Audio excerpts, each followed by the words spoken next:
Let's talk about energy.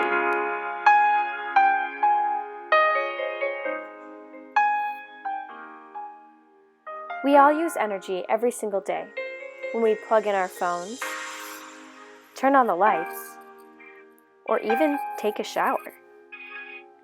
According to a study on annual energy use, people use up to 43 quadrillion BTUs. That means that on average, people are using up to 70 million BTUs a year individually. So where is all this power coming from? Well, that answer is a little bit more complicated. Energy can come from many different places. The United States gets its energy from three primary sources: nuclear power plants, fossil fuels including oil, coal, and natural gas, and a small percentage of renewable energy sources. As this pie chart indicates, 37% of energy use comes from petroleum, 29% from natural gas, 15% from coal, 9% from nuclear electric power, and 10% from renewable energy. It's important to note before diving into each energy source the basic background knowledge about how they work. This can help you form a basis for future arguments regarding alternative energy. Let's start with nuclear. Nuclear energy had its beginning in the 1940s when one of the first nuclear bombs was created. The technology at the time was very new and interesting to people, and was seen to have unique value in providing cheap energy to many people. Over the years, different nuclear reactors were invented. The most popular, currently representing 80% of the world's nuclear reactors, is the light water reactor. This is how it works. Water, heated artificially, causes what is called nuclear fission. Nuclear fission separates uranium cells in a nuclear reactor, and those cells go on to produce energy and electricity for the system as a whole. Nuclear energy, like anything, has both positive and negative aspects. In this video, we will be exploring both. So let's begin with the positive. Nuclear energy, unlike fossil fuels, does not release CO2 into the atmosphere, making it perhaps a cleaner alternative in comparison. The rate of human energy consumption is continuously growing and thus in need of something to sustain it. Nuclear energy could be posed in a positive light for the short term because it would not actively contribute to the CO2 in our atmosphere that is primarily responsible for global warming. And additionally, waste from nuclear energy, although insanely toxic, can be stored and thus remotely controlled, also unlike fossil fuels. Okay, those are the good things. Now let's talk about the more ugly side of nuclear energy use. The waste, although contained, produces radioactive material in addition to harmful chemicals like plutonium. These already have had devastating effects due to human error, which have released many toxins into the world and ocean.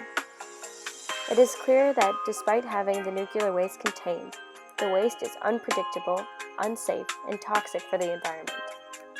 Now let's talk about fossil fuels. There are three main types of fossil fuels, including coal, gas, and oil. Most coal was formed over 300 million years ago by the heating and fossilization of decomposing plants.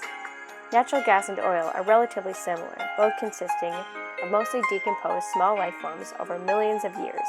Fossil fuels are without a doubt the leading energy source on the planet.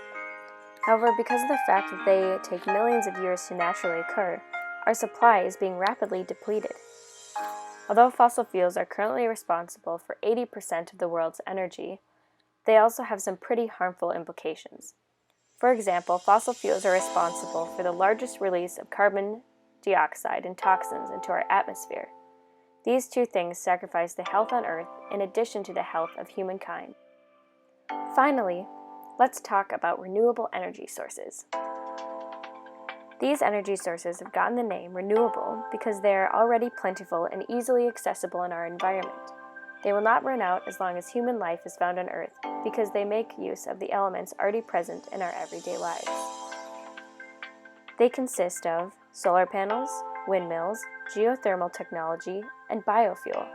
Renewable energy can be considered a public good for all of humanity, meaning that one person's consumption does not directly impact another person's ability to consume.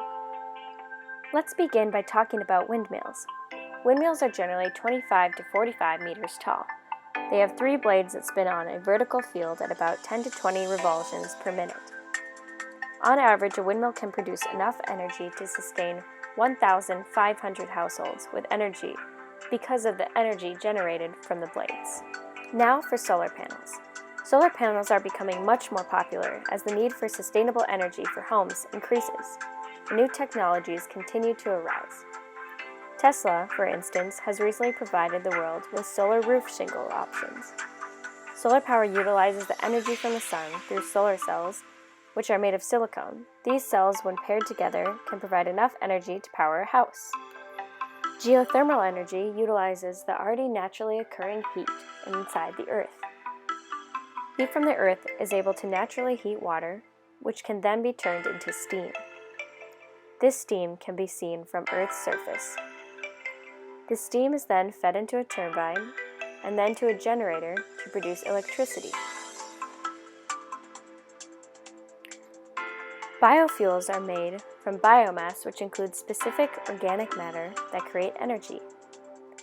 These can consist of trees, miscanthus, and hay.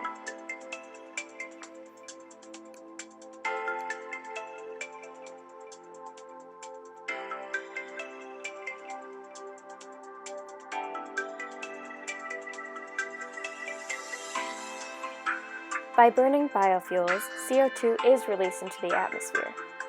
However, the process remains in equilibrium because as the carbon dioxide is being released into our atmosphere, new trees grow, reabsorbing the carbon emissions, making the process clean and renewable. So those are the energy sources.